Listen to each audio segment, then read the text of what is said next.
আমরা মুসলমান। আমরা যদি আজও সেই নীরবতার ভূমিকা পালন করি তাহলে স্পষ্ট ভাষায় বলছি আমাদের মুসলমানিত্ব হারিয়ে যাবে।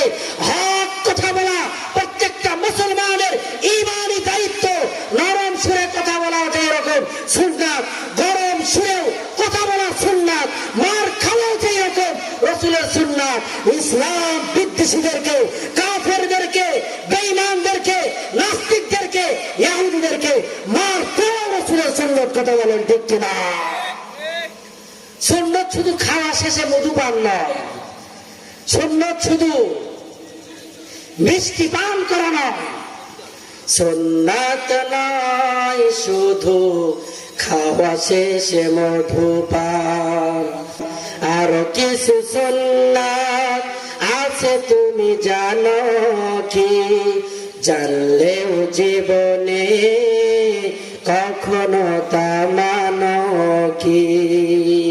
সুন্নাত নয় শুধু দাওয়াতের মেহমান, সুন্নাত নয় শুধু খাওয়া শেষে মধু পান। আরো কিছু সুন্নাত আছে তুমি জানো কি? জানলেও জীবনে কখনো তা মানো কি? কথা বলেন ঠিক কিনা?